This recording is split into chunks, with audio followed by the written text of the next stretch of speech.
Okay, we're gonna open the September 9th Board of Health meeting. And what we're gonna do, the first item on the agenda is to read and approve the minutes of the August 5th meeting.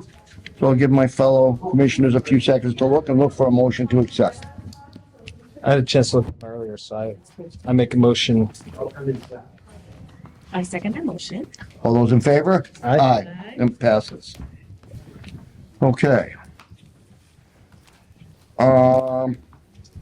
Next is the vending machine. Are we following this or do we want to? Yep. Okay. Yep. So I want to introduce you to Olivia, and forgive me, I don't even know how to say her last name. Olivia Wozniak. She was our intern over this past semester over the summer rather, from Department of Public Health.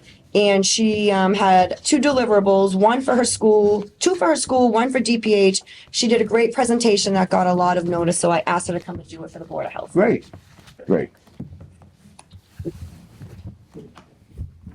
So I'm just going to present what I did over the summer at the St. Lynn Public Health Division. And I used this internship as my requirement for the Boston University School of Public Health MPH. Just a brief introduction to the program that I was placed in, the Massachusetts Department of Public Health. It places graduate students in municipal health departments to support community health initiatives. And for school, it was a 0 credit, 210-hour field placement requirement. And for my deliverables, my 2 focus areas were the harm reduction vending machine, which required usage data analysis, outreach materials, and recommendations. And my second deliverable was a MAVEN data analysis report, which goes over trends in diseases and GI diseases specifically to inform prevention strategies in Lynn. And additional support throughout my internship was assisting daily tasks and community events. And overall, this internship applied my Master's of Public Health training in a real-world setting while contributing to Lynn's work in health equity, harm reduction, and disease prevention. So going into my first deliverable, the data analysis report, it covered usage trends from January 2025 to June 2025. So some background for the program. In January 2025, Lynn, Massachusetts launched a harm reduction and community wellness vending machine using state opioid abatement funds. It was designed as a community-driven, low-barrier intervention to prevent overdoses and promote public health in the city. And the machine's location was chosen based on overdose heat maps from 2024, created by the Lynn Police Department analysts. And this initiative overall reflects the public health approach of meeting people where they are by providing free harm reduction resources. And these were the 2024 heat maps created by the Lynn Police Department. And as you can see, there are more opioid-related incidents where the red dots are. And this initiative was guided by the Opioid Working Group, also known as the OWG, formed in 2023 by the Mayor's Office to allocate those opioid settlement funds. And members of this group include local experts in substance use, public health, and harm reduction. And original site proposals for the vending machine included Centerboard and Lynn Community Health Center, but they were ultimately declined.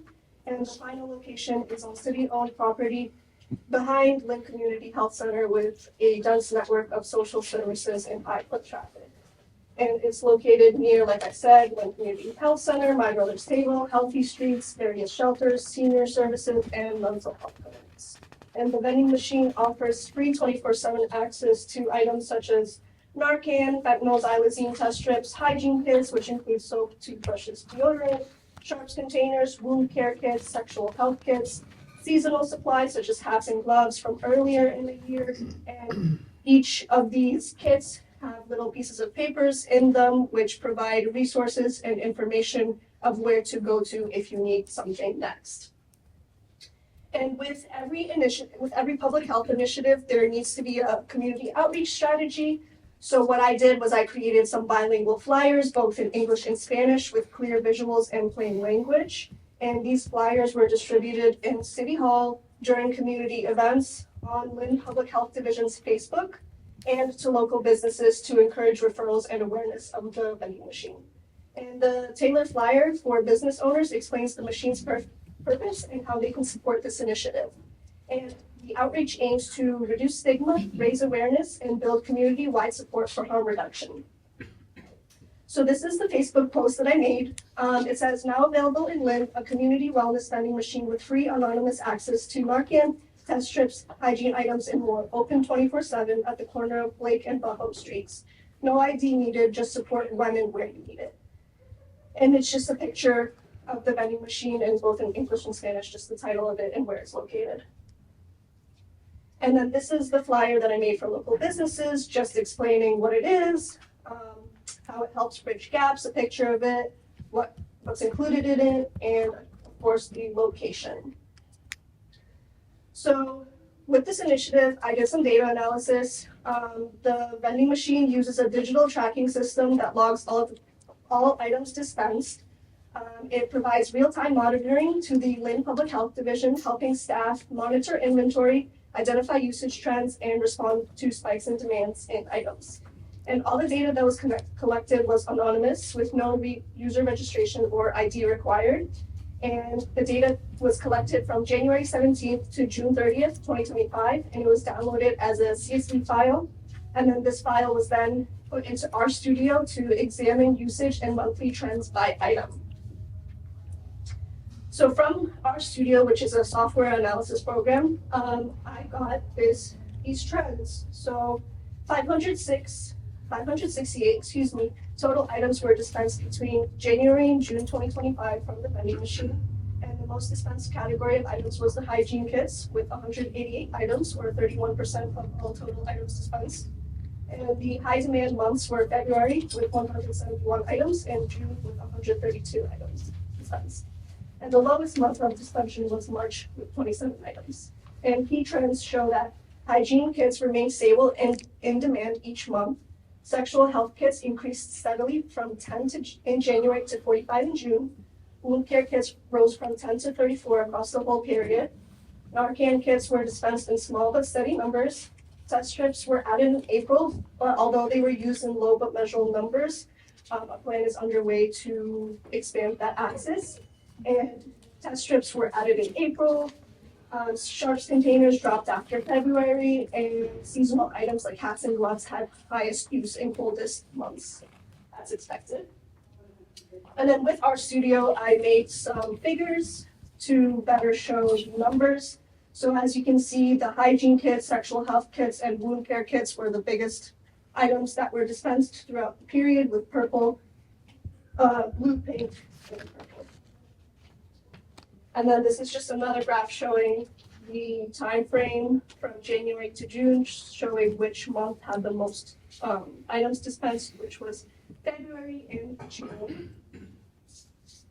And then this is just a line graph showing the items that were dispensed throughout the months, specifically broken down by each item. And you can see that the red line, which was hygiene kits, had the most usage. And then the impact of this vending machine is that it promotes health equity by serving groups often excluded from traditional healthcare, including people who use drugs, individuals who experience homelessness, and those who avoid clinics, whether it's due to stigma, mistrust, or lack of ID, transportation.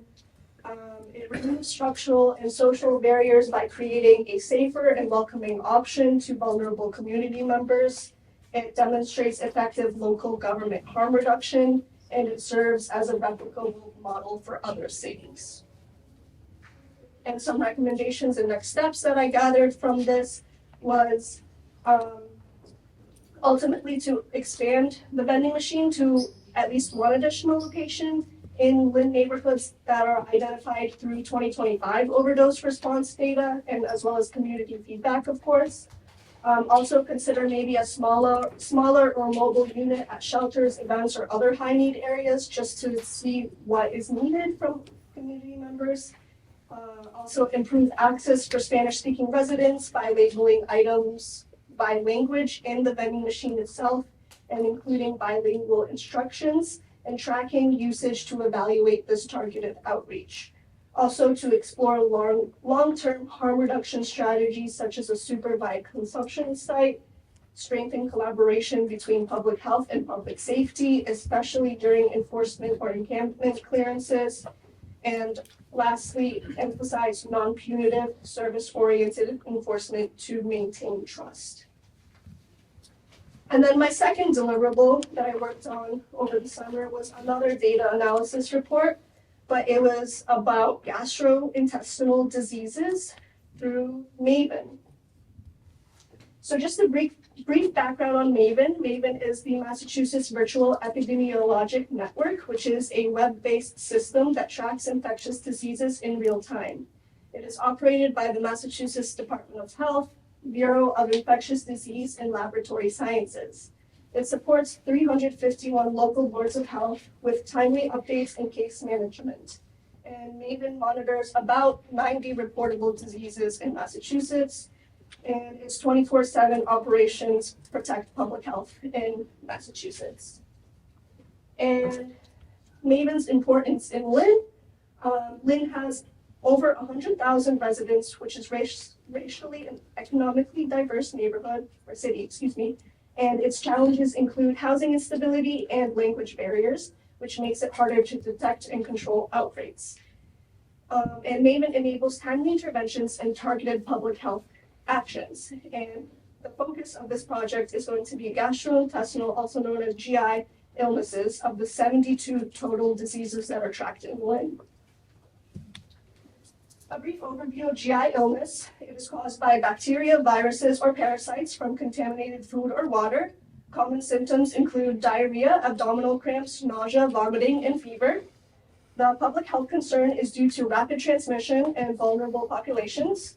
And the 9 key GI infections that I monitored in Lynn was norovirus, salmonellosis, campylobacteriosis, shigellosis, giardiasis, listeriosis, Shiga toxin producing organism, Vibrio, and Yersiniosis.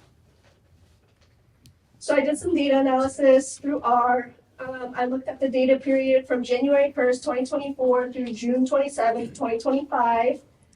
3 timeframes were compared: year to date, which was January 1st to June 27th of this year; last year to date, which was January 1st, 2024 to June 27th, 2024, and the full year of 2024, so January 1st to December 2024.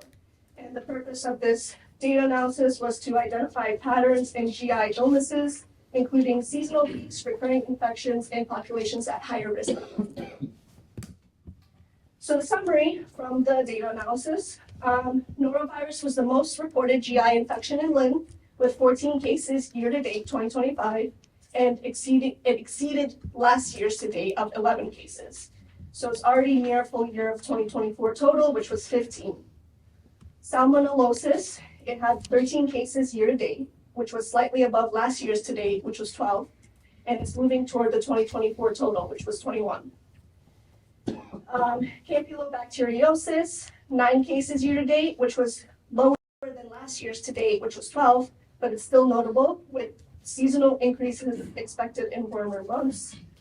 Shigellosis, giardiasis, Vibrio, and Yersiniosis. There was fewer cases reported year-to-date, suggesting cluster or seasonal outbreaks. And listeriosis and Shiga toxin producing organism, although they are rare but severe, continued monitoring is important due to their severe hospitalization risk. So this is just a table showing last year-to-date, and last year with all the numbers side by side. Just for an easier view, you can see that norovirus, campylobacteriosis, and salmonellosis have the biggest numbers.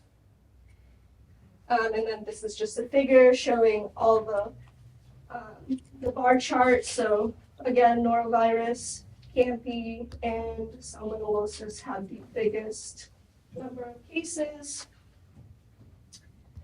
And then this I thought was cool. It was a stacked bar chart. So you can see the red, orange, and teal. Those were those 3 GI infections that I just talked about. And from 2024, last year to date and year to date, you can see how much each infection contributed to each time period.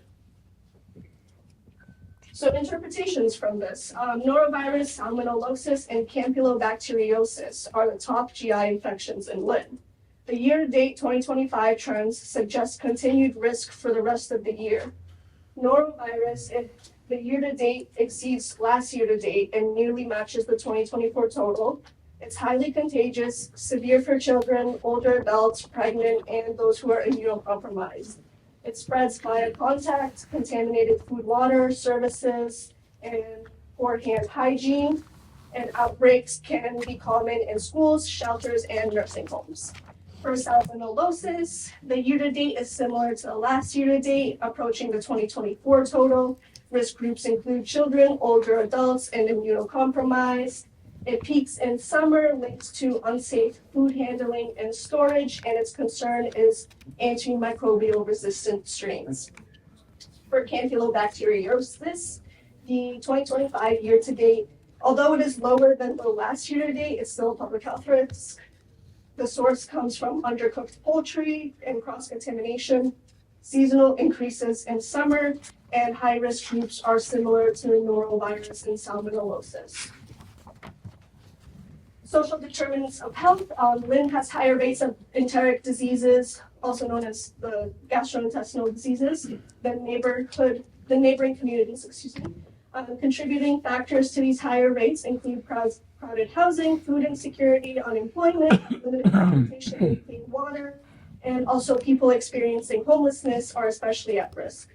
Additional vulnerabilities include substance use disorders and mental health illnesses, and the impact of these social determinants is that they create conditions and environments where infections spread faster and are harder to control. So with this, I created a mini proposed intervention plan with 3 little areas. So the first area is community-based prevention and education.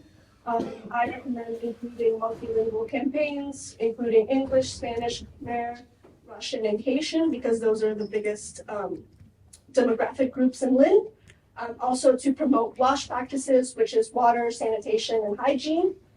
Collaborate with schools, community centers, and local businesses for these multilingual campaigns, and also potentially provide food safety workshops for food handlers. Second part is targeted outreach to high-risk groups. So this includes distribute hygiene kits in shelters, also using Lynn's wellness vending machine, seasonal outreach for peak illness periods, and utilizing public events for targeted outreach such as farmers markets, community fairs, and lastly, collaboration with healthcare providers, which is the most important part. So I recommend sharing Maven trends with them, whether it's through newsletters or alerts. Also promote culturally sensitive WASH education, encourage early symptom recognition and patient referrals to other services, and provide prevention materials in clinics such as waiting rooms. And a conclusion, so the Maven data shows an ongoing public health concern in Lynn, especially with norovirus, salmonellosis, and campylobacteriosis. Infections are linked to contaminated food and water, poor sanitation, and close contact settings. Community-focused interventions are key, so those that include WASH practices and early symptom recognition, partnerships with schools, businesses, shelters, and healthcare providers, multilingual campaigns, food safety workshops, and hygiene kit distribution. Coordination and partnerships are essential for effective implementation, and monitoring and evaluation ensures interventions adapt to community needs over time. And the ultimate goal is to reduce disease rates and improve public health in Lynn. These are my references. Thank you. Oh, very good.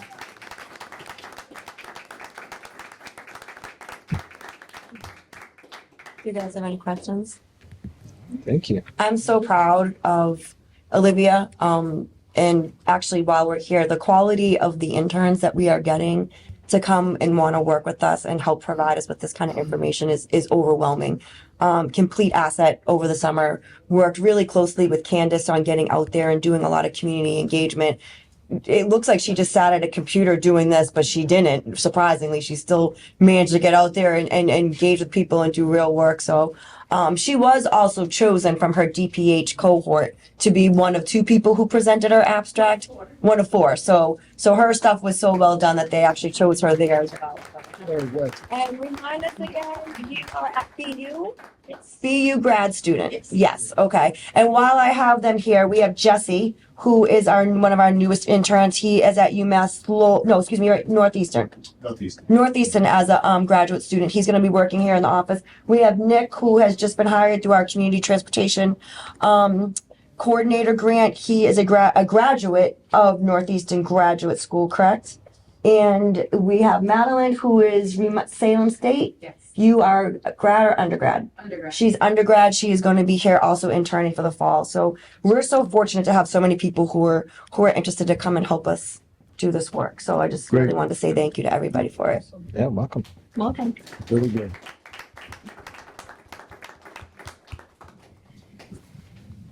Okay. Thank you, Olivia. Thank you, everyone. Did you get a chance to vote on the minutes?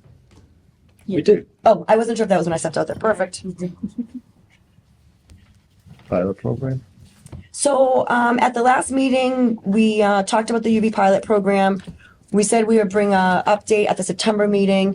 You guys did see that some more notices came into you guys after last month's meeting. But in the meantime, the program actually closed earlier than expected. They ran through the funding 2 weeks sooner than they thought. So the program actually closed, I believe, August 18th. So the machine has been off. DEP was not able to get out prior to that happening.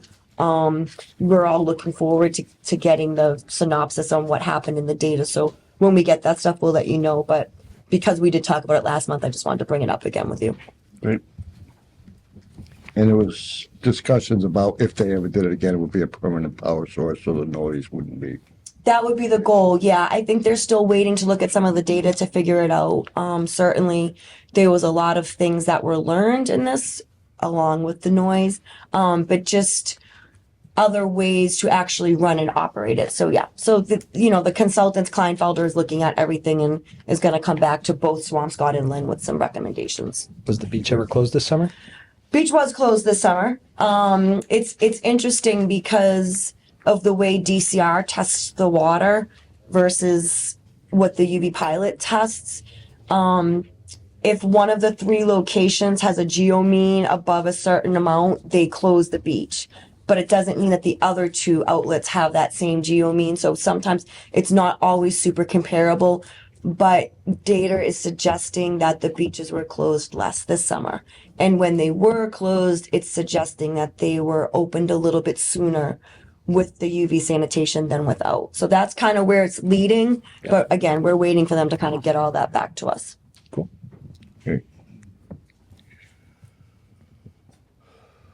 Okay, the next thing on the agenda is the Capo Art Collective. Is there anybody here from Capo Tattoo? Anybody? Let me check over here. Is there anybody here from Capo Tattoo? No? Okay. They were in to request a variance to the body art regs for their floor plan. I did have some questions for them. I was going to ask them to resubmit a floor plan based on what the regs will be for our new body art regs. And because an open floor plan is not currently allowed in our regs, they require a variance. I want to base that variance on what the proposed regs are. The new ones. I was hoping they would be here so we could kind of have that conversation. Table is tonight. But yeah, I think we should probably table it and we can invite them to the next Do meeting. we need a motion to table? Mhm. Looking for a motion to table to the next month's meeting? So it sounds like in general, though, we're looking, it'll be in accordance with the new regulations. It's just early. Okay. Yeah. So I make a motion to table till next time. Second motion. All those in favor? Aye. Aye.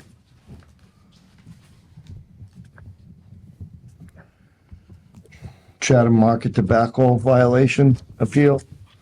Channel Market here? Before you get started, let's have, tell us what happened there, and just give us a little lowdown before he speaks. On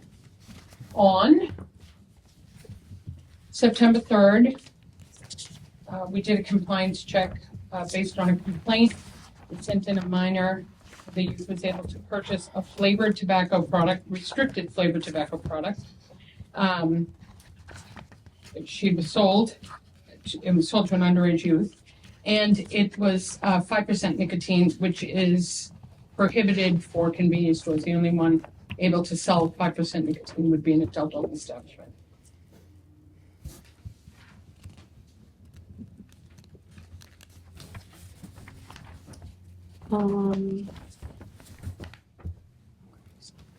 So this is the third violation, Joy? It's three. They're called stacked. The board has done it on tobacco issues in the past, also other issues in the city. Those three violations in one Yes. inspection. And also, I'll share with you just that DOR, I'll also share with you the follow-up inspection. DOR went in and they found nearly $3,000 worth of untaxed products that they seized from the establishment, which we don't enforce on it, but we are made aware of it. So they had appealed the local fine. When I found out that they were in the middle of, or should have been under DOR, I went in to see what was going on. When I went in on, please try to bring that date. Do you have that I sent This you one today? right here, on September 3rd, status inspection was conducted. Okay. So I went in to follow up, and I found that there were, so I'm wrong about the date of the violation. I got, yeah, I was a little confused. So Yeah, it looks like the 3 violations are from August 11th. Yes, I'm sorry. So I printed this up. So the original violation, sale to a minor, was August 11th. Yeah. DOR goes in, they find and seize a lot of their products, or $3,000 worth of products. After August 11th. Right. And we're not made aware of their information until after they go in and then they share it. They were issued a suspension by DOR. DOR's suspension language is a little different than the city's in that they require them to take it off the shelf but not out off premise. So when I went in, even I was confused, like, why is the product still here? It should be off premise. The person who was there was not you, you're the owner. And he said, the guy was here and said everything was fine. I don't know who that guy was because it wasn't DOR. But somebody went in and told them that everything looked fine. But our regulation says get it out of the store. But he was in the midst of an appeal. So it was okay that it was there by our standard. But DOR, it was correct. He was not in violation. However, while I was there, I found blunt wraps, which is another violation of our regulation locally, and drug paraphernalia in the store, that was the September 3rd follow-up. And I went back in on the 4th I was hoping to see him, but it was the same clerk. And I just said, you're in the midst of 2 different situations. You're okay with your tobacco being in the back, but this stuff is in violation. And that was provided to the health department. So he's got a lot going on over there. So can I just clarify, on August 11th, you didn't see anything that violated the drug paraphernalia ordinance? We don't go into the store. The youth is in there. The youth, okay. So once the sale was made, we Got don't it. go in. Got it, okay. So the recommendation is, Well, he's appealing the $8,000 Yeah. worth of fines. So he's appealing sale of a tobacco product to a person under the minimum legal sales age. He's appealing sale of a flavored nicotine delivery product, flavored combustible and other traditional tobacco products. And he's appealing offered for sale a flavored nicotine delivery product. Over 3%. That's the last piece. So there's a sale to the minor, Yeah. the flavor, and the nicotine content is too high to be being sold at the store. And just to clarify, so there's the 3 violations with the escalating penalties. Are all 3 of those coming from the same sale? Mhm. Okay. And just that, I will say, just from, Jim can speak to this if you want to, but this isn't the first time that the city has done this exact same thing. where there's been a sale flavored nicotine content Yeah. or sale entry to an adult-only establishment and a flavored product. Okay. So it's 3 violations on one day. Yep. That is common practice in the, with all of our tobacco control regulations in the collaborative. All the other communities stack everything as well. Okay. I mean, it sounds like there was even 3 different instances though where there was stuff that was found that was so.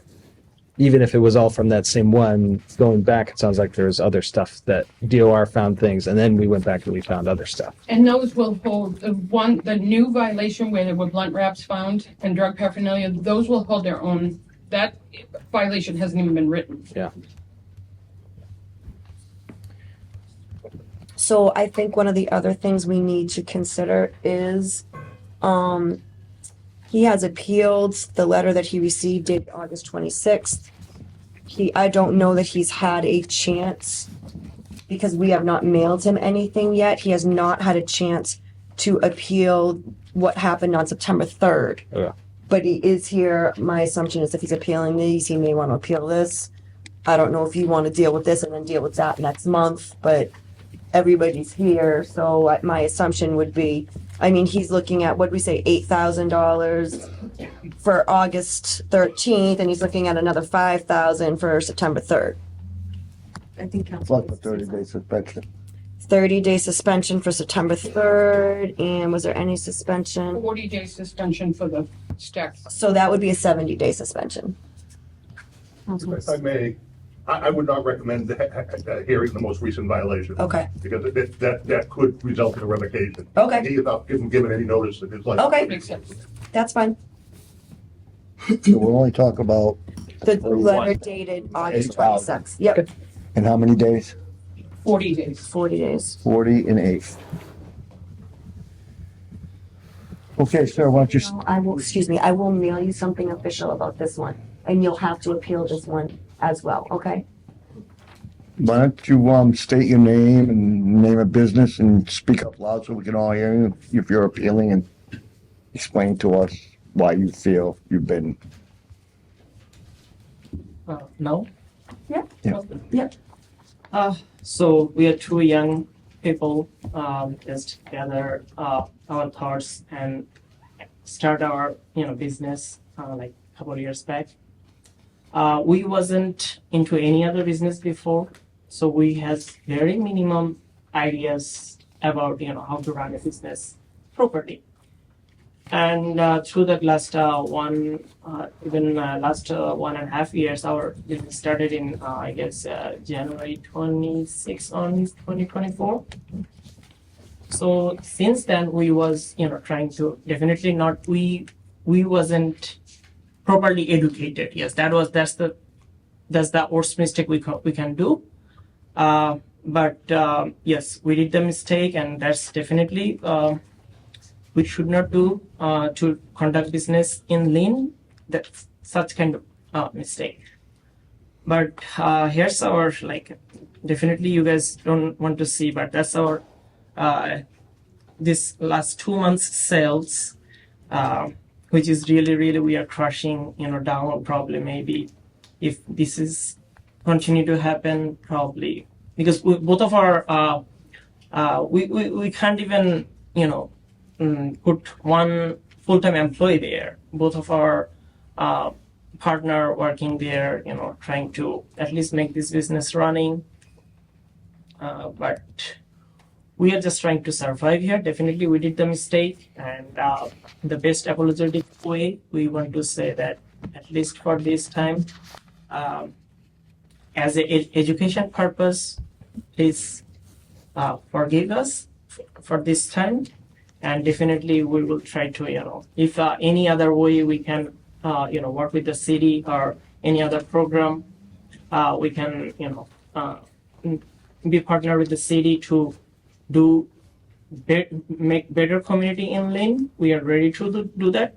But this $8,000 and 40-day suspension, maybe another one coming. So one other thing that even that rep was there. We didn't even know like we should know that about that was there for a long time because it's not selling. Yeah, let's not talk about what happened on the third. Well, that will be per our city lawyer. That will be for another hearing. So we can just stick to what's in here, okay? So and definitely city has the different overview on conducting 3 violation for a single occurrence, but I believe that city will be kind enough to us to consider this as at least 1 violation, and at least we can pay this fine if we wish to get everything overlooked and none of the fines we have to face. But definitely we want to be apologetic and be realistic, and we want to really survive and do the business here. That's all. Okay, anyone speaking on the appeal? Correct me if I'm wrong now, because I don't want to put words in your mouth, but it seems like you were not aware of the regulations you were supposed to follow. That's why they found the 3 violations. To Aaron, be you- honest, sorry, I interrupt you. To be honest, not really, but probably we was too greedy. That's the honest opinion of us. Like too greedy to survive there. Definitely that was the dishonest way to survive. But this is the honest way to agree that we was too greedy to survive there, like this. Unfortunately, as long as I've been on this board, which is probably too long, if the violation is a violation, we 99% of the time support staff that does the work to find those violations and identify them to us. We don't go out and do checks or any of that. We go by the report that I give it to us. It's not a matter of us trying to give you another chance or being kind enough. If the violation's there, then we act in accordance to the law. That's the only way we can do it. Oftentimes, we understand that the fines and the suspensions of closing the shop will do significant harm to the business. But unfortunately, that can't come into our thought process. Either you broke the rules or you didn't break the rules, and the results are your results. Correct me if I'm wrong, Lisa, you're saying that you want us to adhere to the fines found. Yeah. I don't know that there's much we can do. It's not a regular matter of whether we can forgive you and give you another chance and you learned your lesson. Now, that's not how it works. You kind of got to know before. If you had 1 violation, would have been a lower fine and less amount of time your store closed. Because you had 3, it's a bigger fine, a longer time to be closed, which means it's harder to keep the business going. He doesn't have to be closed. It's a Just for suspension of clarification, He tobacco. won't be able to sell But tobacco. he's saying that it'll probably be out of business because he got the other one coming too, but I didn't want to talk about that one. Unfortunately,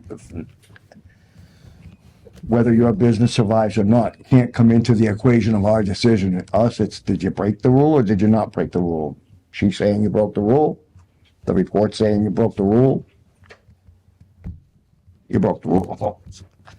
And the fines and punishments are already pre-established. We don't want to get into any judgment. We just go with what's there. We may have made what's there, but at this time we can only go with the regulations that are there. Anybody else? Well, I think our responsibility is to protect the youth and the public, right? And so this is why the things are there. I hope that this doesn't bankrupt your business, but it does put into question, like, is it worth you selling tobacco? Because if there's going to be violations like this, it's probably, I'm sure $8,000 isn't what the profit that they're getting off the tobacco. But I agree. There's not much wiggle room for us. If this is the practice where 1 violation can do 3 things, and that's what we typically do, then I guess there's not wiggle room there where it's like the 1 violation for 1 instance. This is how we've always enforced it. Yes, and I would also say in this case, it's knowingly doing these things too. Was, Right. you know, you have a responsibility when you sell an age-restricted product, whether it's tobacco, lottery, liquor. It's your job to know what, and he admitted that not only did he know it, but he agreed was doing this. Right. And how many sales were made to young people that we have no idea? Right. That concerns me as a public health official. But you did just say that he did it, but clearly that wasn't the clerk that was there when it happened, correct? Well, I don't know who the clerk was. Yeah, it wasn't him, correct? No, I have no idea. When I went in the store, he wasn't the clerk, but when the youth goes in, we don't see the clerk. They come out and report it was an adult male.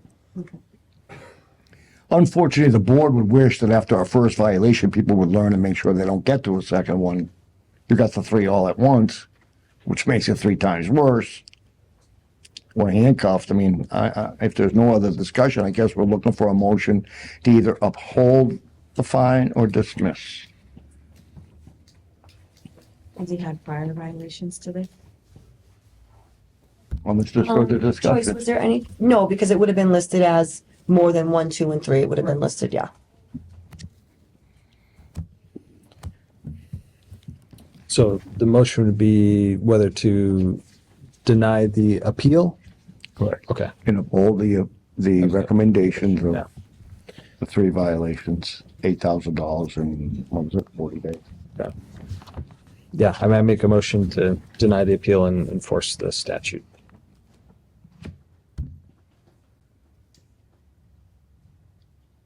And second that motion. Second. Yes, sir. All those in favor? Aye. Aye. So we are gonna send you a letter, okay, letting you know. If you wanna come into the office tomorrow to talk to me about this stuff and how to handle it, you can just give me a call and we can do that, okay? And then we'll work on this one, all right? Okay, Thank you, sir. thank you for coming in. Thank you. V&N Market. Anyone here representing V&N Market? Okay. Joyce, give us a lowdown on V&N, please. This one, I have the right date. On August 20th, based on a complaint, Lisa and I both went out to the establishment. We got a complaint about drug paraphernalia, and when we went in, we did note there was drug paraphernalia present, but in terms of the tobacco violation, he had tobacco on his front counter, which is state law. You can't have anything on the counter. It has to be behind you. And that's the appeal for the tobacco violation. It's his first violation for tobacco, and that meant a $1,000 fine and a 3-day suspension. I think we spoke about this in the last meeting, about having, displays in the front of the account. Can we speak to, before we pass this, the outreach that we did to businesses to let them know that they couldn't do it? They all got notices from 2020. They all got notices not only from our program, but from the state. And it was all over the news because it was state law. It did not go over every single nuance, but certainly put on notice. Everybody should be reading the state law because it's state law now. So we have to enforce. In addition to anything, for example, the drug paraphernalia ordinance is something unique to Lynn. So I wasn't sending out information about the drug ordinance, that it is part of tobacco. So I would have been notifying them, or I did notify them, and as did the state. There was a lot of coverage around this. But there's no reason for surprise. It's not a surprise law. It's if you're not reading the regulation that governs what you're selling. Again, this is adult only products, age restricted products, and you should know all the nuances of the regulation. Okay, sir. Why don't you step up here and tell us why we should not adhere to this first violation? Recently, I just made a new nice display case. So I did not know I moved some stuff like tobacco product behind to the front just to organize. So I was thinking, I did not know that it's going to be a state violation. Honestly speaking, I did not know. So my store is like right across from here. Like everybody goes there. So I never had like any problem before. So this is like stupid mistake I did. I did not know like that. It's going to be a big problem. $1,000 fine just to move some stuff into the front. Made a nice little case, but I took it away. Already it's corrected. I came to see Lisa and I was asking for Joyce, but she was on vacation and she got back to me also. I wanted to learn about it more, and she said she's going to email me all the stuff. What can I do? So there's no time closure on the first violation, correct? Just $1,000. Is it 3 days? 3 days suspension. 3 days. is back up. On the fine, does it have to be paid full before he can reopen? Or can he pay the fine over time? That's a town, How a does city that work? thing. You know, Lisa? I'm sorry, say that again? Does the fine have to be paid before the 3 days is up for him to reopen, or can he pay the fine over time before his renewal of his license? Pay the fine before renewal of the license. Yep. So in other words, whenever your license comes up for renewal, you got till then to make sure that your fine is paid if we uphold the fine. Okay, And the suspension has not been served yet. No. No. Okay. There's a stay when there's an appeal. do we say the days of suspension if we adhere to this today? Yeah, I was gonna be honest with you, there's nothing in here. He wasn't notified that he's getting a 3-day suspension. Suspension is not in. That's not in this letter. So I missed it when it was sent out then. Okay, so We if he can't. wasn't notified that there was an intention to, that this, I don't know how to handle that. If he wasn't notified, then the board cannot issue it. Okay, so because it wasn't in his letter that he was also facing a 3-day suspension, we can't entertain a 3-day suspension, but he was notified of the fine. Okay. Boy, you got lucky. Somebody made a mistake. I'm trying to get you 1-day, I 2-day, know you were 3-day. saying 3-day, that's why I was like looking at this, I'm like, I don't see. I'm trying to get Seems you a like it's the non-weekend Lisa, same can day. I It's just see definitely that? the 'Cause I other don't have one. it with me. I don't send these out. These come from you, but they go, she sends them to me to say double check. Yeah. And I typically will read through the whole thing. Yeah, the first one, No, I would it has I to would be assume it's added. the same. Yeah. Hmm. So the 3 days should be at this, just like the other language should say, no, actually, where is it? He's not even, Seems like it's the same template, and it's in the first one, but not the second one. okay. And it is the same template. They just changed everything that's highlighted, she checks. So Yeah. we'll add that to the, Yeah. can I have that last one? oh, sorry. Okay. Still. So we're looking for a motion to uphold the fine only, Okay. Yeah, correct? Yeah. Second that motion. I make that motion. Yeah. Seconds. Seconding? Oh, yeah. You know, the hard of hearing chairman. I second that. All those in favor? Aye. Aye. Thank you, sir. Okay. Thank you.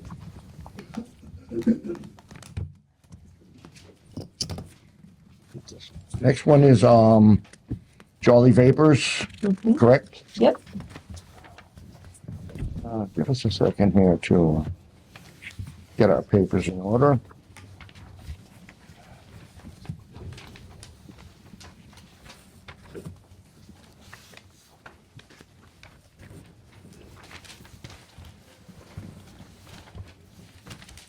Now I'm in the right here.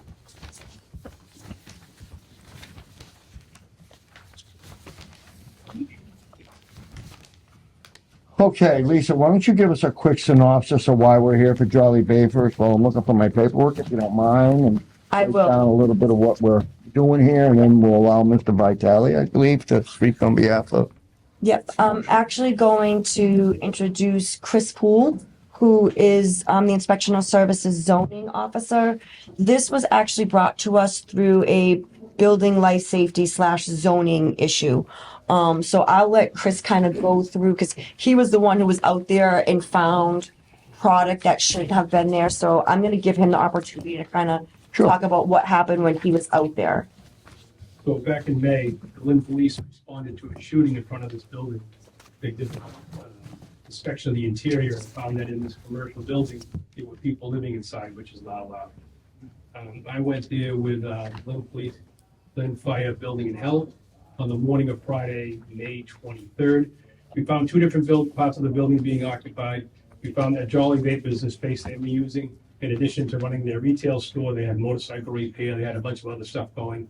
And then another part of the building, which we were not given access to first thing in the morning, We went back later in the day when they finally found the key to the door. There was a room full with probably thousands of flavored vape products. I have photos if you want them. So once we got access to that part of the building, we could see all the stuff in there. I alerted Joyce and Lisa as to what was stuff. Speaking to Mr. Jolly that day, he told me that he did have access to that storeroom. Found in that storeroom were invoices from Jolly Vapes, from Jack Jolly. And I think he mentioned that him and his partner were distributors in other states or something for that product, when that product is allowed. But my basic understanding of the rule was that you cannot have flavored vape in the state of Massachusetts. So we sent orders, building department sent orders, fire department sent orders. I believe you have copies of all of those and the things that were submitted, including that particular invoice on it.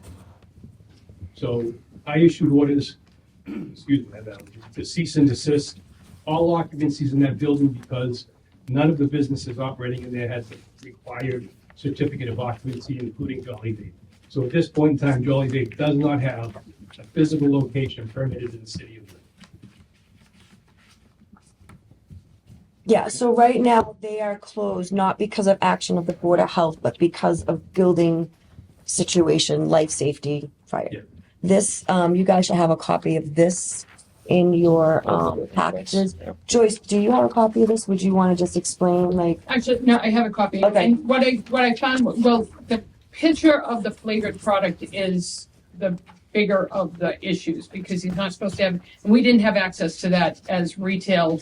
You know, as we're going into tobacco, we have access to his retail establishment. We had consistently received multiple complaints that there was flavor being sold. We attempted to send youth in. Sometimes the door was locked, which is not a bad thing. He's an adult or was an adult only establishment. So that's not a bad thing, but the complaints continued. We received, some of these date back, but we received a call from the police department about THC being sold out of this establishment. And the furthest back, which is looking back to 2022, he did have a violation where there was a youth allowed into the establishment, a flavored product was sold, and I forget what the third thing was. Allowed to access the adult only, sale to a minor, and that it was flavored. So we have a history, and this is not all specifically about tobacco, but even like when the governor called for businesses to be closed, non-essential businesses, all of our adult-only establishments were sent a notification that the governor identified, we identified, the state identified adult-only retailers as not being essential. He should be closed. We received a complaint. I wasn't there, but Michelle Desmaris, one of the reporters in here. With regards to the flavored product in that room, I was notified after it happened, as Chris mentioned. If we had been notified, we would have called in Department of Revenue because there was a lot of product in there that they would have needed invoices for.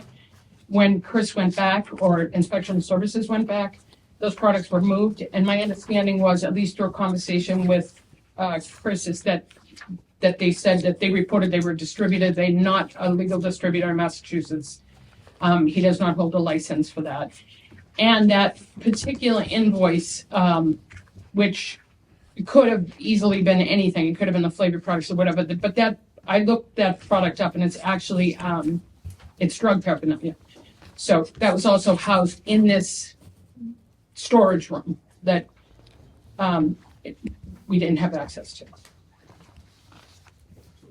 Okay, before Sam starts, so anybody else want to make a case, Lisa, as to what are we looking for here? What is the intent? It seems like there's multiple violations, Yep. but I don't want to. Yep, so given the nature of this violation, Joyce had written up a history of kind of other violations that existed prior to my being here. With this particular retail establishment, and the question was, at this level, does this warrant a revocation of the license? Now, these other incidents that have built up a cachet of violations, has he been fined or was anything happen to him as those things were happening? So I think there may have been a fine back in 2021, There was a fine. 2022. 2022, okay. The fine was $8,000. I believe it was paid. There was a 37-day suspension. That one is not in dispute. But when we get an opportunity, we'll address the Yeah. rest of the. Yeah. presentation. I mean, and we did have these guys in here last year to kind of talk about a situation which didn't result in any kind of suspension or fine. It was the trunk or treat event. That Yeah. No, I know. Just, you know, just so you know, like when we're talking about where fines did happen and didn't happen. Yeah. Yeah. Anybody else on the board want to speak before we allow ownership? So I mean, the presence of this on the establishment was a violation, but it's the 3-year statute, right? For the repeated violations that lead to revocation? Yes. No, it's egregious. So that doesn't have its history of the establishment as Or holistically. egregious, yeah. Yeah. And it would apply to anything in the city that, you know, it's not just, you're not just looking at one thing. Right. But as far yes. as like time frame, that kind of sunsetted, and then this would be a suspension based on the egregiousness of it. Yes. Okay. And as I stated, I didn't see the product, the flavored product, all of it. It was a whole room full. I don't know if you have a picture of it, but I was I shown don't it. think And he that's, said he had pictures of it, but we never got. Yeah. I don't think we have the pictures. Chris, do you want to bring those up? He told us.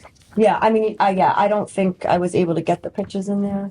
Do you guys, I know you guys got a copy of the invoice. Oh, yeah. Do you guys want to take a look at that? Oh, It's a lot of pictures. Chris, are these all different pictures? Okay. So of the thousands of products that are in there, so all this is stuff that's not supposed to be there? correct. it's all in there, it's another storeroom. And all those products and all that shelving, I went back the following Tuesday, keeping an eye on a Friday. All that shelving, empty now, was in his retail area. Okay.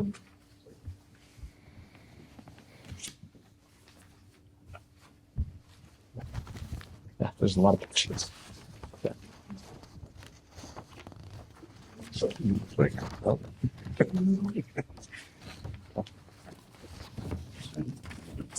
Okay, we get the picture. Okay, let them speak. Yeah. Yep. Okay, Mr. Vitale, you're Thank on. you.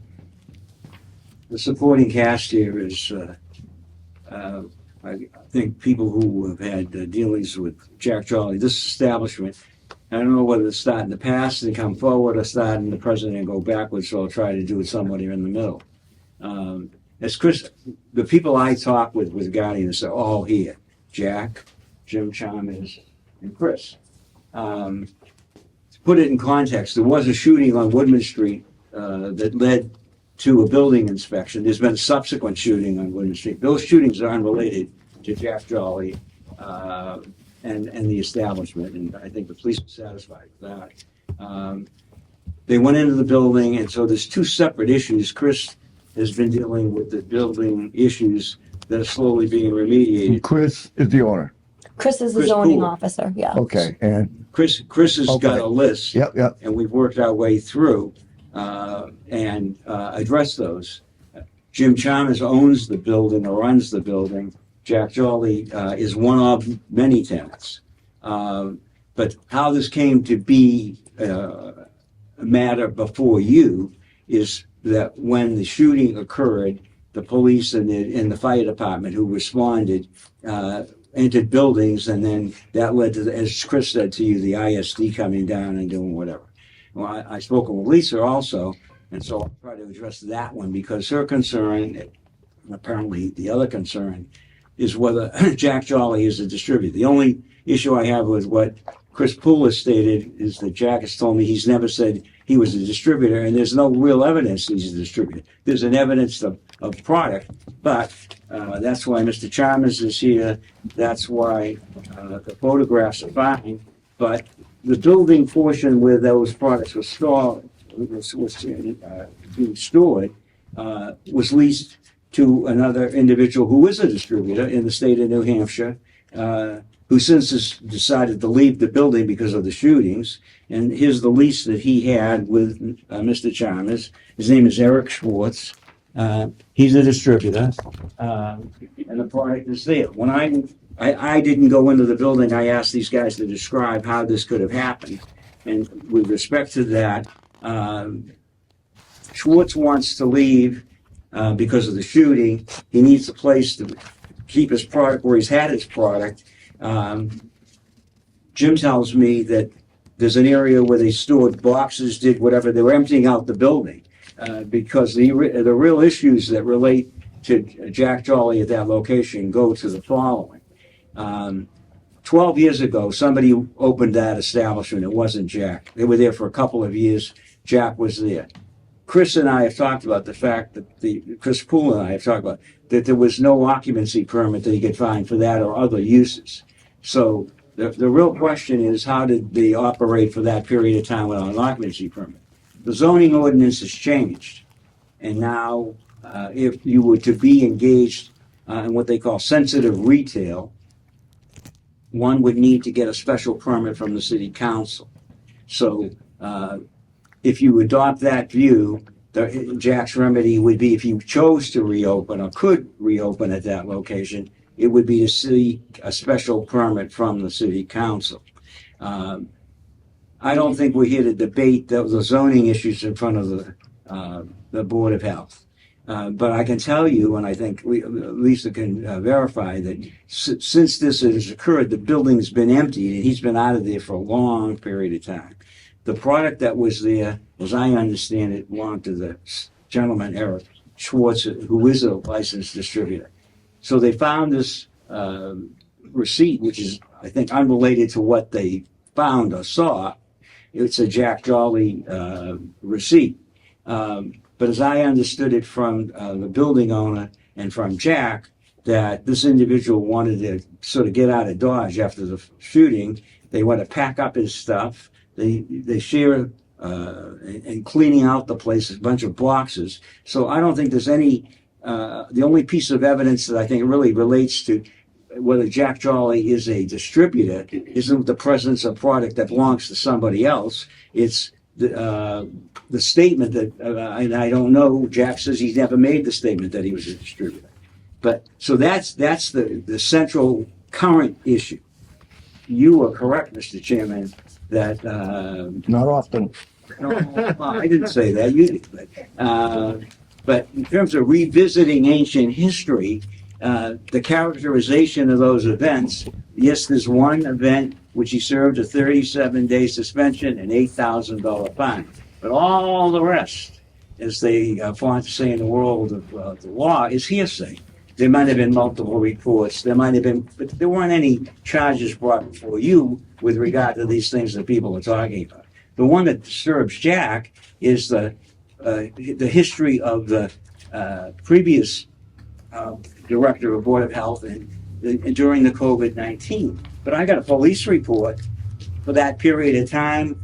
There was an accusation that they was open during whatever, they were eating food, the police went down on 2 occasions and found like 2 or 3 people there. Didn't find any of the violations that the Board of Health director at that time was concerned with.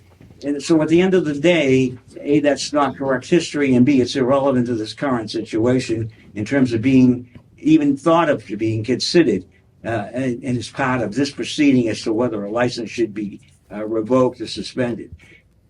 The real reason we're all here is that the landlord has got to deal with the building, and the issues in the building are many, and they're being worked at. But clearly, there is a disparity between their interests. The building landlord wants to bring the building in conformance to satisfy the ISD.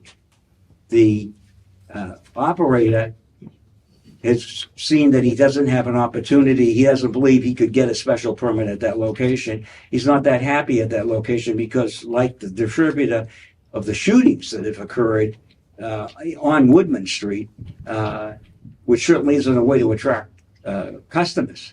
And so he was prepared to sort of give up the ghost at that location, but Chalmers has already determined that he doesn't want him back. So he doesn't have a home, even if he has a license. And so what he wants to be able to do is, at least if he's got the possibility, the opportunity, because he spent 10 years building up a business and has a customer base, is find another home and find it in a place where he may not need a special. There are areas in the city where you can have sensitive retail, but this area is not one. this Not area. next to a playground. Well, you can with a special permit, but there are some where it might be permitted as a right. So his real goal, and Lisa suggested this to me, is that if he wants to do business again in Lynn, then he should be here to address that. So in response to that, I made the inquiry, got the lease, I don't know that I gave it to you, but, of that area, and I brought, Mr. Chalmers, who is familiar, and Jack. They have been in it, they can speak to that. But I don't know whether, if you require, we can go through each of these earlier events. The one in which was noted by Joyce and Lisa, he paid the fine and served the suspension. That's one. But the rest never either led to being before you or any other penalties. So I tried to focus on what Lisa suggested, which is tell us about the distributor business.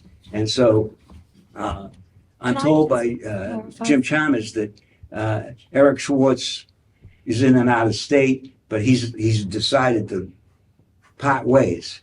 But so that's my understanding. And I told Lisa when I talked to her that I had talked to Jack, Jim, and Chris, but they all can speak for themselves. Yeah. I just want to clarify, I never thought Jack Jolly was a distributor. I thought this was being sold. So, clarify something here. These products that are in this picture is in a separate area that he has no access to. Jolly I don't know, Vapors. but I can't answer the access. These two people would know. Well, you're their attorney, so I'm asking Well, you. you have to define access, as they say. Can he get at them and open the door? I don't know. I could. I don't No. think Jack. Could Jolly Vapors open this basement? Chris can answer that question. Yeah. I was told it was a shared storeroom, and in that storeroom was an invoice for Jolly Vapors. He had access to it. It was divided into several different businesses. So this one. But it's still product that's not allowed to be there, correct? The important thing is, we weren't given access to that when we came in the morning. We thought they maybe would give up. But we went back later in the afternoon on Friday. We had access to that room, and we went in. We could see why we weren't given access, because of the thousands of products that were in that room, including that invoice for Jolly Vapors. So I guess the question is, how does this invoice get into a room? That he doesn't use. If it's not his stuff. Yeah. I mean, it's kind of a stretch. Is there a way That's to what know he sells, exactly but what he's the not date selling was? this particular one. Maybe I'm It's not kind of a stretch. The way they described it, you have seen some of the other pictures of what this building looked like inside? No. All right, well, I think there's one here that shows what they found. We couldn't walk through. April 25. There were at least 5 or 6 other tenants in this building. April 11th, 2025. 11? Yeah. And so, and part of the problem that the fire department had was, exit ways, whatever.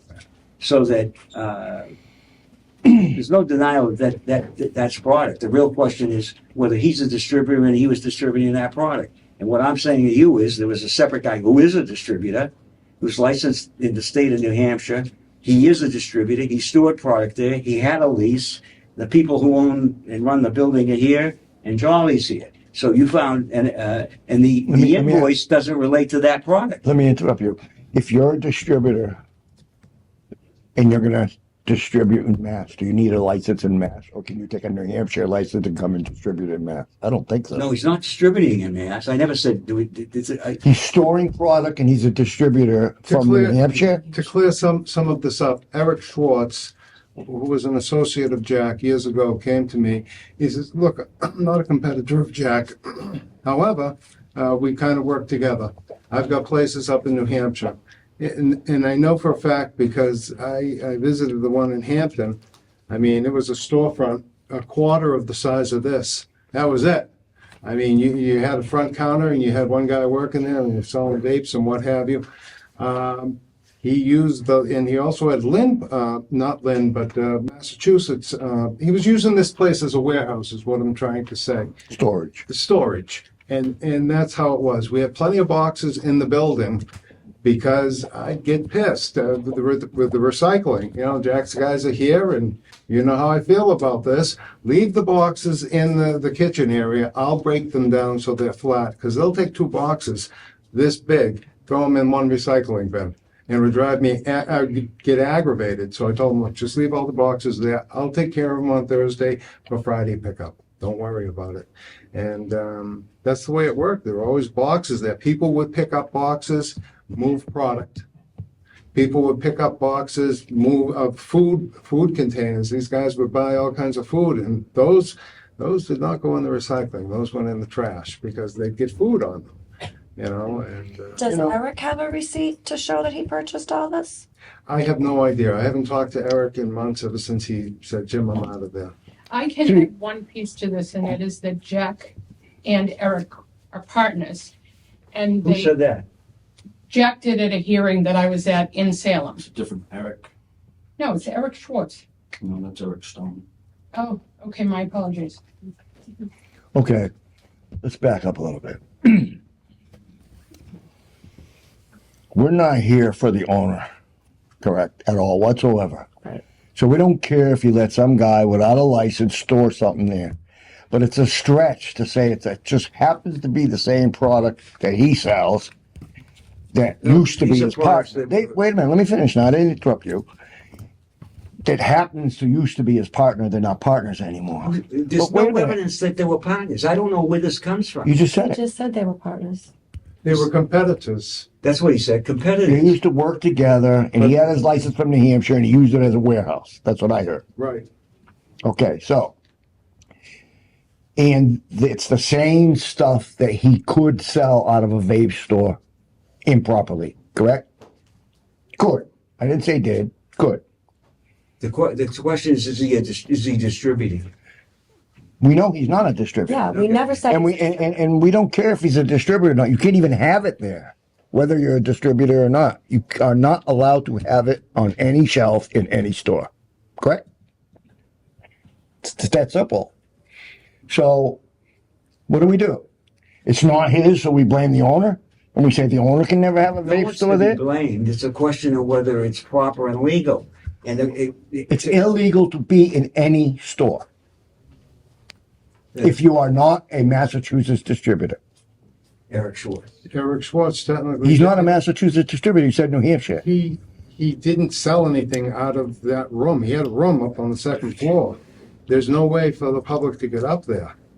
He used it as a storage area.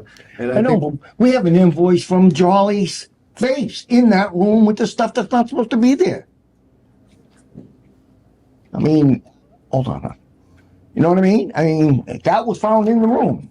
And if you want to call hold on, let me finish. In the room. Let The me question finish, is, sir. does that make it Sir, him storing stuff to be distributed? Let me finish. You can call the auditor or the inspector a liar, or he didn't say this. He didn't say. Well, let me finish. Suggest that You at all. said that he never said he was a distributor in front of him. That's what you said, and he told us that he did say it. So to me, he wasn't correct. I'll be a little more polite. Okay, but this is correct. This is evidence that we can see. It says Jolly Vapes. And It's what's in the product that's hold on, listed? I'm What's not. the product I'm not. listed Yeah, I'm on not done yet, sir. It's in the room where all the stuff is that's illegal to even have, And it's unless you are a Massachusetts distributor. that document on you that you're holding as far as the receipt is unrelated to what was found.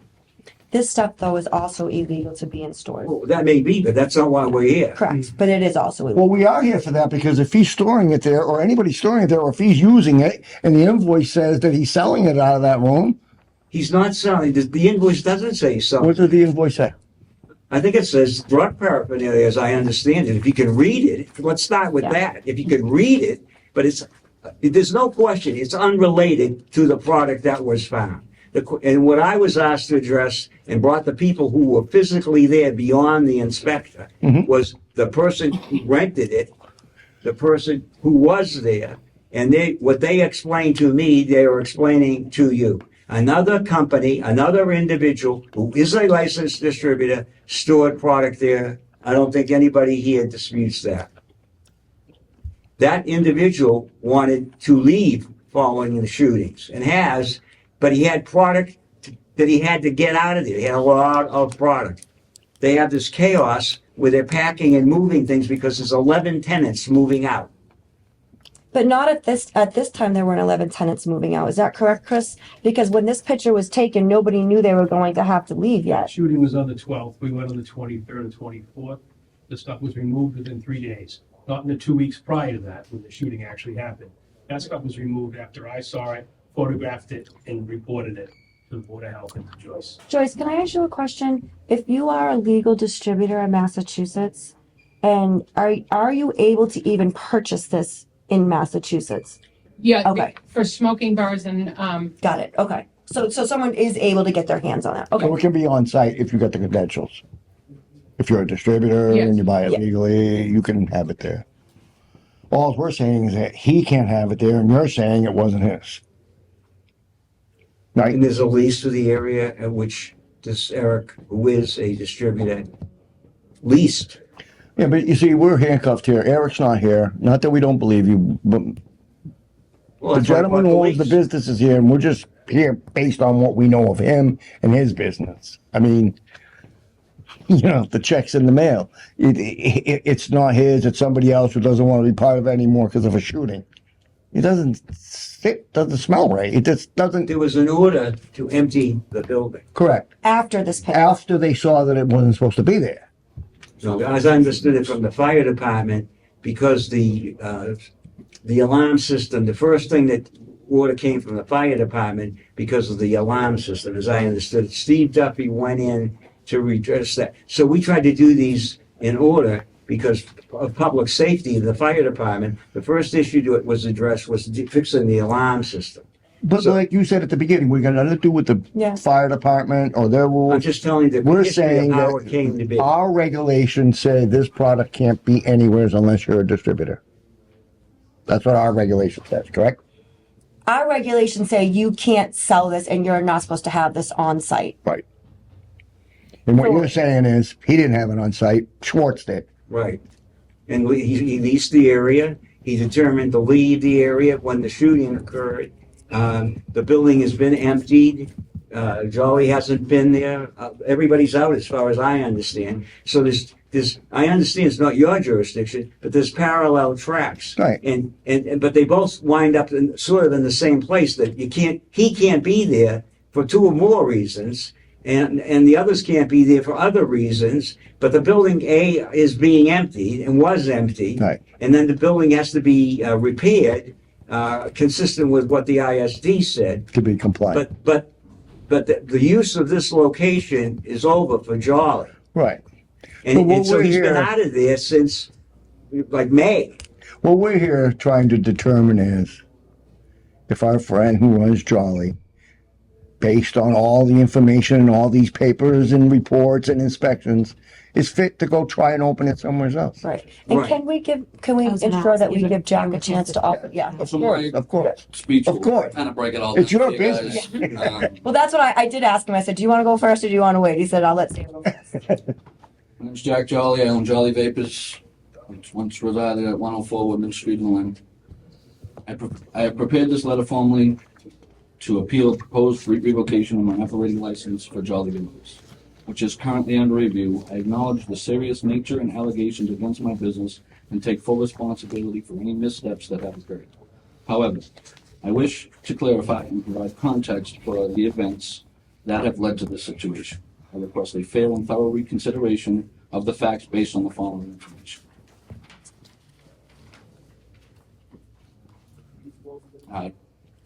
During the height of the COVID-19 pandemic, 2020, I was issued a cease and desist order by the public health director due to my business being classified as non-essential.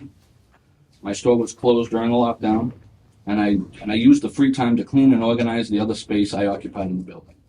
The police were called due to a report saying that they witnessed over 20 people entering and a large amount of food being delivered. The responding officers stated in their official report after leaving that the only individuals present were myself, my son, and one employee assisting with organizing the space. The only food, as well, were small sandwiches myself and an employee was eating. We were not open to the public, and no people entered through my store. My door was locked, and even the policeman waited a substantial amount of time before gaining access, since I stated before my store was not open to the public, and the back room is where myself and an employee were at the time. The police were informed of this. They kindly let me know that I was a non-essential and could not be in the public, could not be open to the public, and the situation resolved without issue. Issue number 2, the sale to a minor. On April 20th, 2021, an incident occurred Excuse where me, a sir. flavored e-liquid. If I could just make one point of clarification on what you just said. There was never any action on this board regarding that. It is You in were, paperwork that you were open during COVID, correct? You didn't get a fine or a No, ticket or nothing no, because of I that, wasn't right? fined or Okay. anything like that. It was in the report, so Right. I kind of went through Yeah. each one. It was a clarification. Make sure you're not open, okay? I'm not Yeah. open. No fine here, no action here, no first offense here. Yeah. So number 2, the sale to a minor incident. On April 20th, 2021, an incident occurred when a flavored e-liquid product was sold to a minor. I take full responsibility for allowing this mistake to take place, and the employee involved was immediately terminated.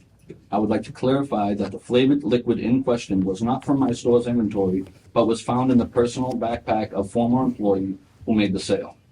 This was an isolated incident, and I have since implemented stricter training protocols to prevent any similar occurrences in the future.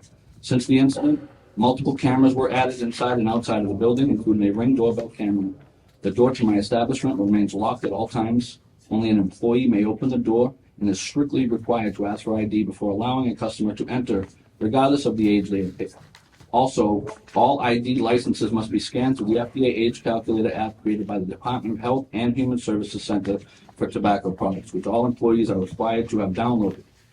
If no ID is present or does not scan, they are not allowed entry under any circumstances. All employees were made aware of this, understood that they would face immediate termination if not followed. I received my $8,000 fine. We were in the wrong. It had nothing to do with me. It was my employee. I took full responsibility. I even did the 37-day suspension twice because I didn't understand how it works. As soon as I saw the paper, I closed. I didn't try to appeal. We were in the wrong. I paid it. Found out afterwards that it would start when they said it would start. You know, when you guys had decided when it would start, then I had to do 37 days all over it.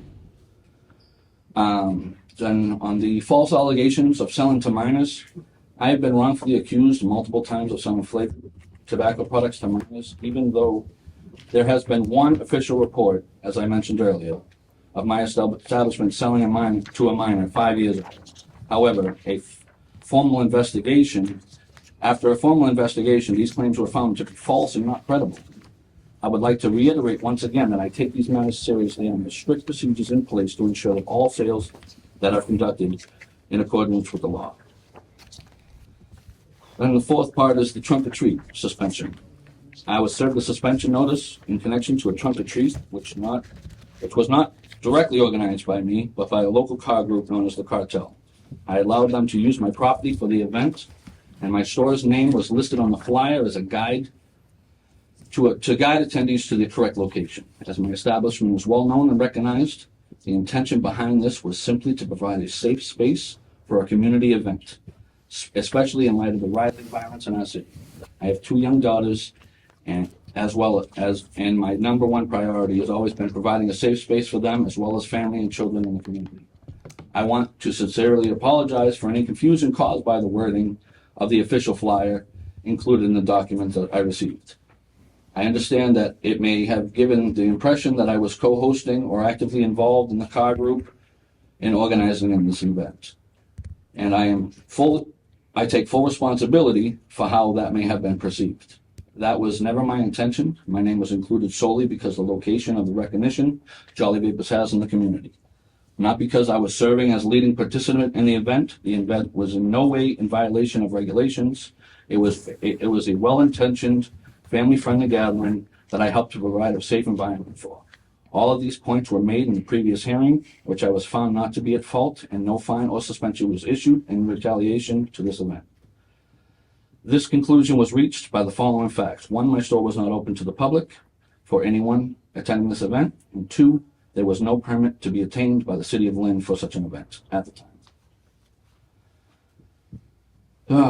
Inspection of flavored products. So March 25th, 2025.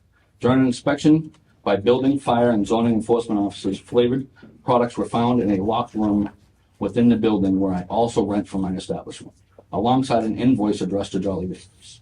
I would like to emphasize that the room in question is not part of my business space according to the lease agreement.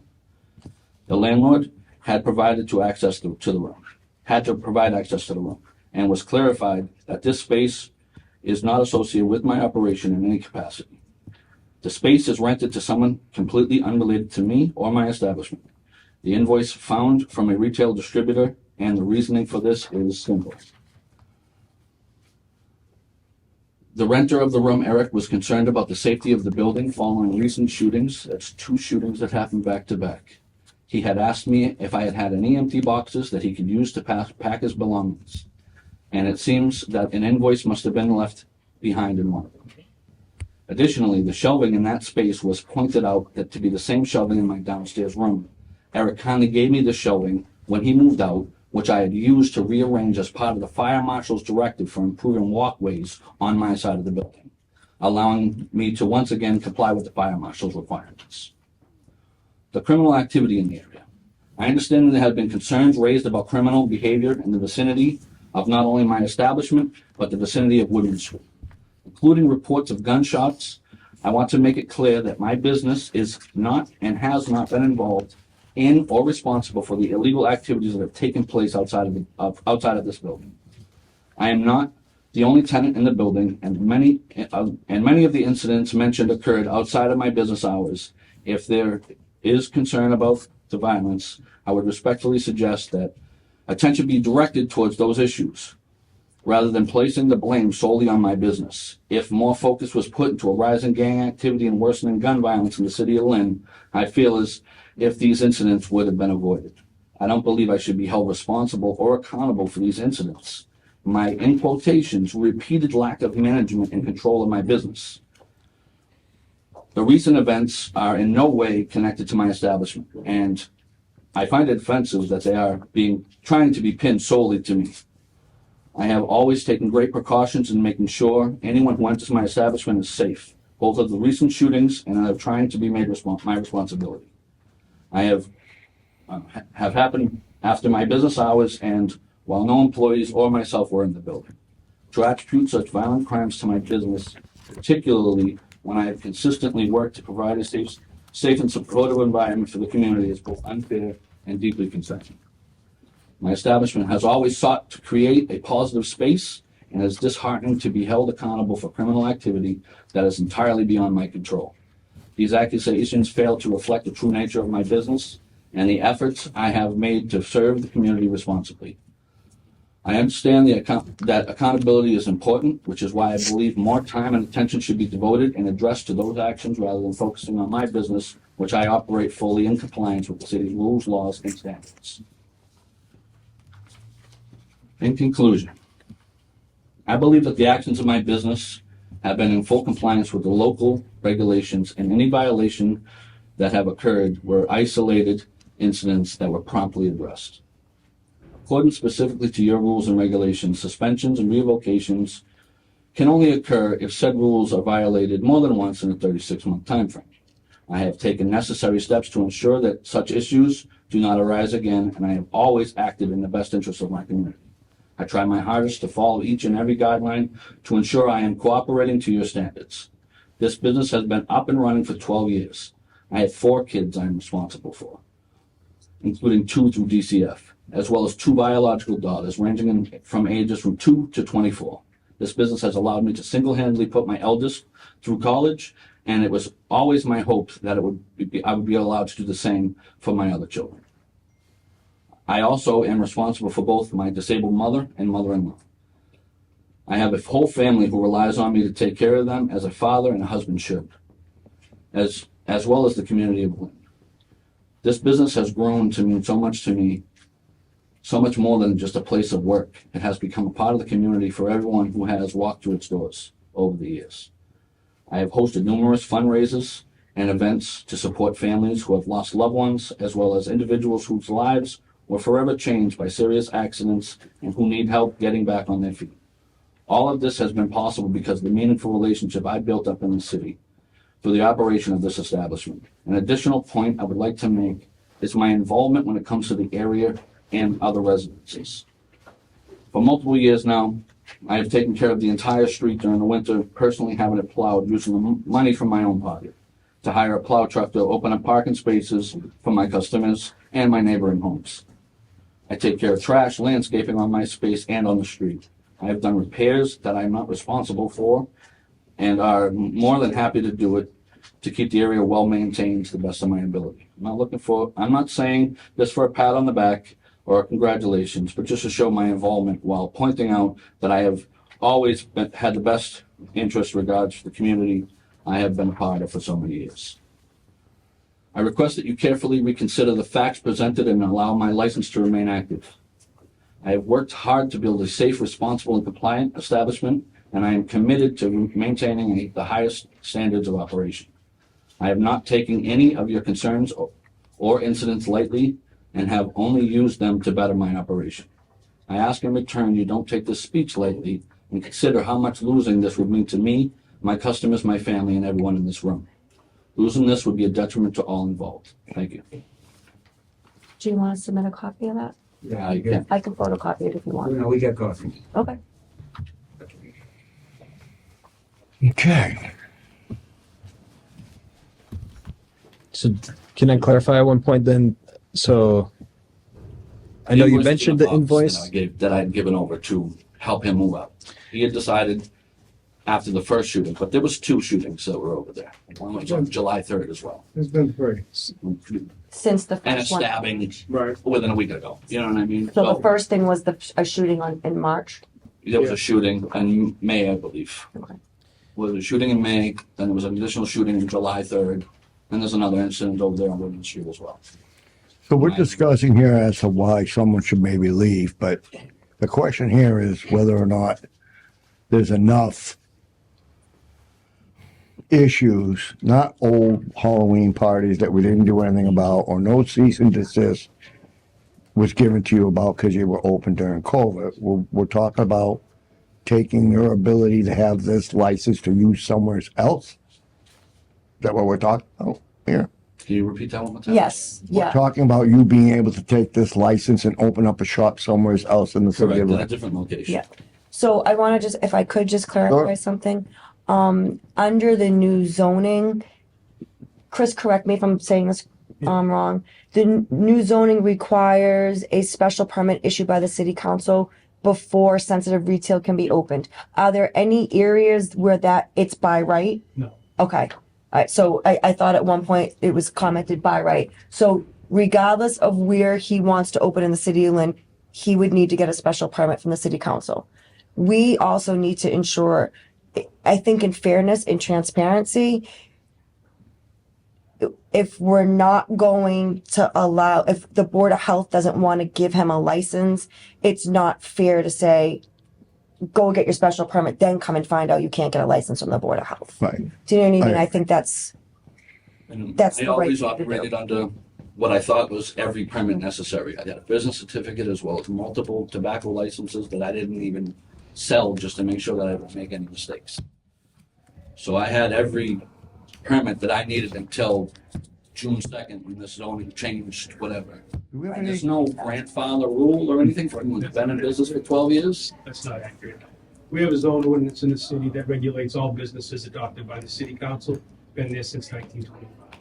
You cannot change the use of a building or establish a business without a certificate of occupancy. When you apply for a certificate of occupancy, among other things, ISD does a zoning check. In this case, if one was applied for now, he would tell you to go see the city council, which is exactly what I told Mr. Jolly back in July. I'm not aware of any permit being filed with the city council to date or any other location. There is no physical location for this business to operate in the city as we sit here today. There is not. there was never a But I did permit? have a business certificate from There was a permit issued originally when he first opened? No, it wasn't required. No, there was. Special It was permit? never issued.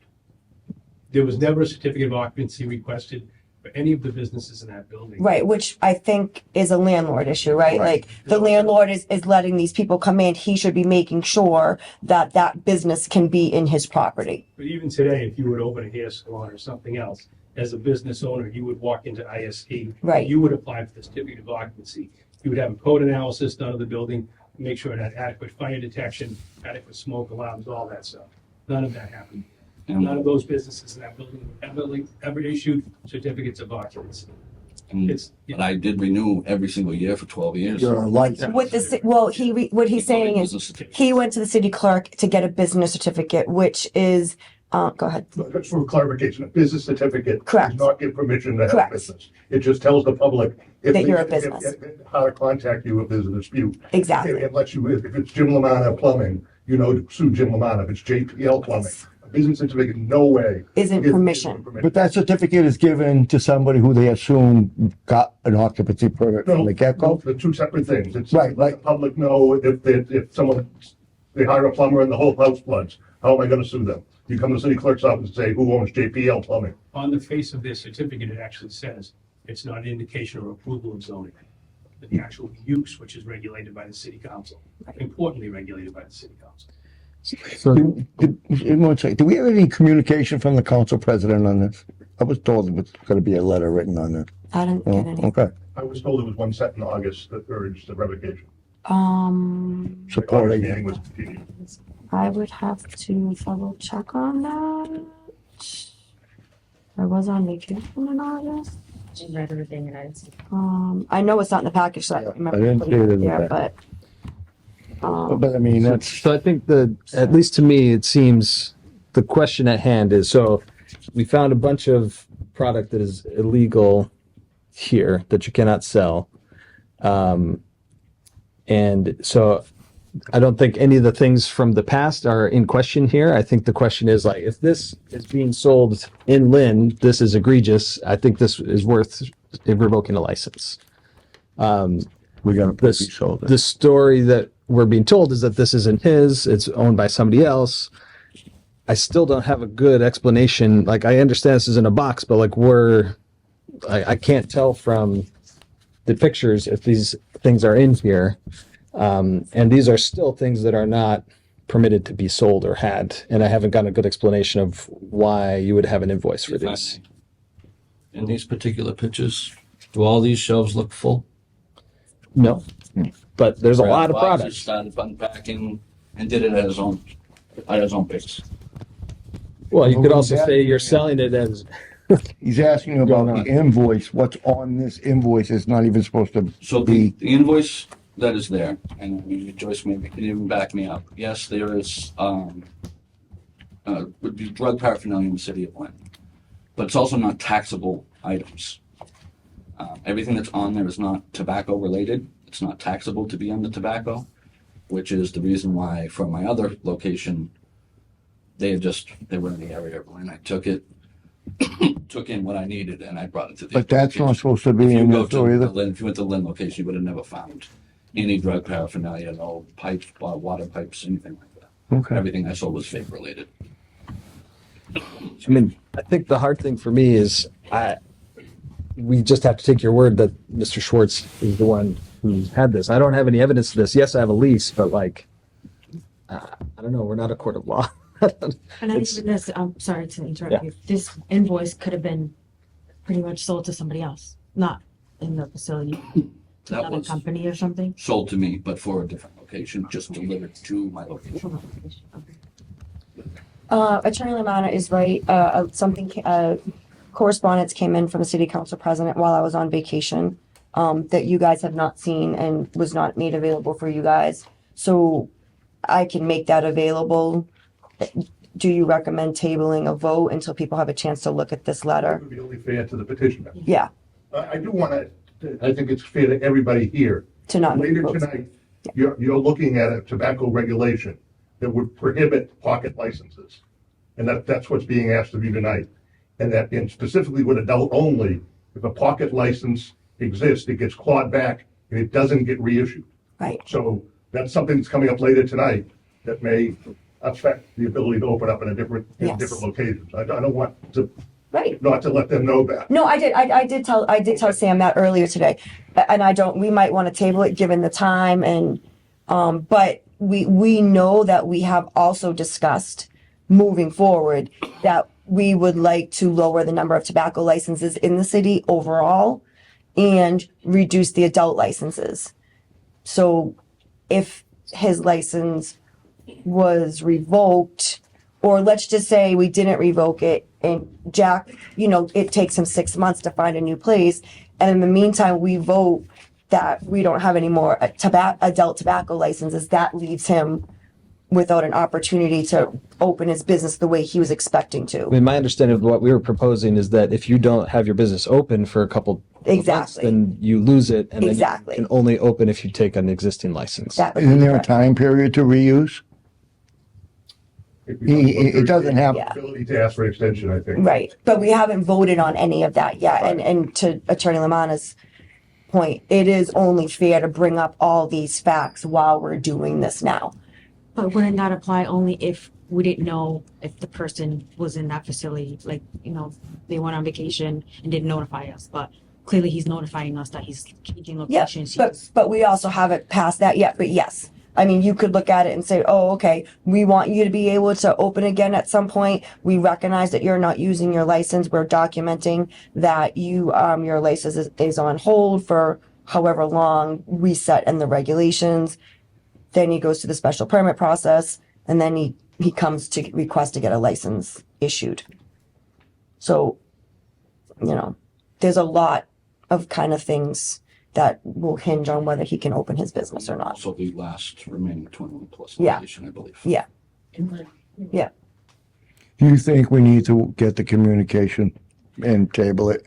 I think everybody has a right to look at that communication before a vote is made. I also think, it's probably, in my personal opinion, the right thing to do not to rush to make votes on something this big and to take the time to review everything and go through it. I do. I just want to clarify that I've said this a million times. 99.9% of the times we support the government staff that tells us something has not been done properly, whether it be zoning, inspectors, directors, tobacco enforcement, because we don't know enough. We go by what they tell us and we believe what they tell us. So, in light of the fact that we really don't have the total clear picture, because I'll be honest with you, I got a phone call from the person who wrote that letter, and it wasn't very complimentary to your business. That he kind of said, and I don't want to talk about the letter. We'll get the letter, let the letter speak for itself, but I think in all fairness to everyone concerned, not that we're ever going to get this guy to come in and say it was his, right? We can't do that, can we? He left, as far as I know. I don't think we have subpoena power. So I think at this point in time, we do need to table the issue. I'm sorry to make you guys come back another time after we discuss it and get more clarification. As far as us passing a new law tonight, there's still going to be a process for everybody who's in his predicament. So we're not going to change the rule tonight and all of a sudden he loses everything. It's not going to work like that. So I'm looking for a motion to table to October's meeting. I second the motion. October's meeting. All those in favor? Aye. Aye. Thank you all so much for your time and your understanding. And we'll get it right eventually. Thank you. This table would push me into so far away that I don't have a license anymore. No, you'll be at the October meeting, and I'll make sure you guys know. Actually, so there's just do we want to table the rest of the old agenda, old business for the late night? Yeah, we can. And do we Okay. want to set the October meeting now? Yeah. Sure. Of course we do. Okay. Not Halloween. Not Halloween. And I actually think Not enough for Halloween. That's funny. Unintended. I can't do the Thank you very much. first. I can't do the first Tuesday in October. So that would be, I cannot do the 7th. 14th is right after Halloween. Can you guys do the 14th? That is one of our flu clinic nights, but I don't see that being an issue. Or after Columbus or Indigenous Peoples Day. I'm good whatever day, so it don't matter to me. You guys have a preference for a day? I don't know if I'm going to be here on 14th. Okay, do you want to move it to the 21st? Thank you. I can, because it's you guys. I mean, that's okay. It doesn't, I just can't do it. I can do whatever you guys want to do. Long What do you want, weekend, I'm not 14th? gonna be here, so. say that again? It's my mom's long weekend birthday, so I know I'm not gonna be here. Yeah, all right, that's fine. Do you guys want to do the 21st? Yeah, yeah. I think so. That's good. 10:21. I like it. I'm trying to surprise you for the. All right, so 10:20 mine will be our next Take care. meeting. And I apologize that I did not get that letter out. I Don't worry. must have totally missed that. Lisa, just I to got, let you the board know that the draft isn't completed because our legal, not Jim, he did his part. They weighed in and I just got that, so we wouldn't have even had a draft tonight, so Okay. I probably would have recommended. Well, Okay. We would have had to, we don't have a draft. Perfect. We'll present the draft the next meeting. Okay. I want to just talk to you two for 1 second Do before we we need to leave. make a motion? I was gonna say, do we need to Oh, motion to yeah. adjourn? We need a Make a motion to adjourn? Yeah, make that. This was going to be new business, but I'll just wait till after. Motion to adjourn, second. All those in favor? Aye. Aye.